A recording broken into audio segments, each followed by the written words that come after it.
พรรคหักฐานศาลประชาชนภาคใต้และหน่วยพรรคคะแนนมรดกโลกวัดภูจำปาสักจัดพิธีรับเอามหาชนผู้กล่าวหน้าเขาเป็นสมาชิกพรรคสำรอง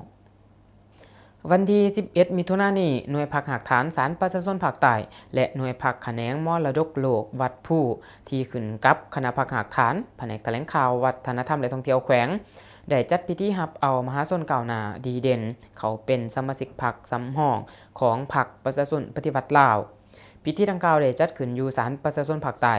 โดยการเข้าร่วมของสหายเกียงศักดิ์บุญทวงศ์เลขาหน่วยพรรคหักฐานรักษาการประธานศาลประชาชนภาคใต้มีสหายอัมพลแสงพระจันทร์คณะพรรคหักฐานห้องหัวหน้าแผนกแถลงข่าววัฒนธรรมและท่องเที่ยวแขวงมีคณะหน่วยพรรคอ้อมขางมีคณะกรรมการคุ้มครองป้องกันพรรคขันแขวงและคณะหน่วยพรรคพร้อมด้วยสมาชิกพรรคสมบูรณ์สำรองมหาชนก้าวหน้าดีเด่นใน2หน่วยพรรคดังกล่าวเข้าร่วมในพิธีมหาชนก้าวหน้าดีเด่นได้ผ่านคำร้องขอเขาเป็นสมาชิกพรรคสำรองของพรรคประชาชนปฏิวัติลาวพร้อมทั้งกล่าวคำปฏิญาณตนเองเมื่อใดเขาเป็นสมาชิกพรรคสำรองของพรรคประชาชนปฏิวัติลาวแล้วจะสืบต่อออกแห้งฝึกฝนหล่อล้อมตนเองทางด่านคุณฐานการเมืองคุณสมบัติศีลธรรมปฏิวัติความหูความสามารถเป็นแบบอย่างน้ำหนาให้แก่มหาชนในทุกของเขตเวียกงานมีความบริสุทธิ์สัตย์ซื่อจงหักภักดีต่อพรรคต่อประเทศชาติย่ำใดก็จะถือเอาผลประโยชน์ส่วนรวมเป็นหลักดุมันหาวหันปฏิบัติหน้าที่ตามการจะตั้งมอบหมายให้อย่างมีผลสำเร็จ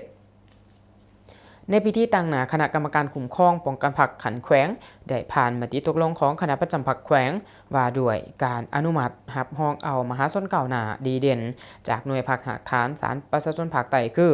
สหายคำโกสุวรรณุสหายเกียรติศักดิ์วงศ์พระจันทร์หน่วยพรรคคะแนนมรดกโลกวัดภูแมนสหายจันเพ็ญพรหมวันดีโอกาสนี้สหายเกียงศักดิ์บุญทวงศ์เลขาหน่วยพรรคหักฐานรักษาการประธานศาลประชาชนภาคใต้ได้ตั้งหน้าให้2หน่วยพรรคกล่าวรับเอาบรรดาสหายสมาชิกพรรคสำรองตามมติตกลงของคณะประจำพรรคแขวงพร้อมทั้งอธิบายสิทธิหน้าที่ข้อห้ามของสมาชิกพรรคให้สมาชิกพรรคสำรองใหม่ได้รับรู้ตื่นพร้อมทั้งให้เกียรติมอบมติตกลงของคณะประจำพรรคแขวงให้แก่มหาชนก้าวหน้าดีเด่นที่รับเขาเป็นสมาชิกพรรคสำรองและมีคำเห็นโอล่มสีทิศเยื้องข้างโดยเน้นให้บรรดาสหายสมาชิกพรรคสำรองใหม่ต้องสืบต่อปฏิบัติกฎระเบียบของพรรคประชาชนปฏิวัติลาววางออกอย่างเข้มงวดประกอบส่วนจัดตั้งพันขยายมติกองประชุมใหญ่ที่คณะหน่วยพรรคหักฐานขันของตนว่างออกให้มีผลสำเร็จและเป็นแบบอย่างน้ำหนาให้แก่มหาชน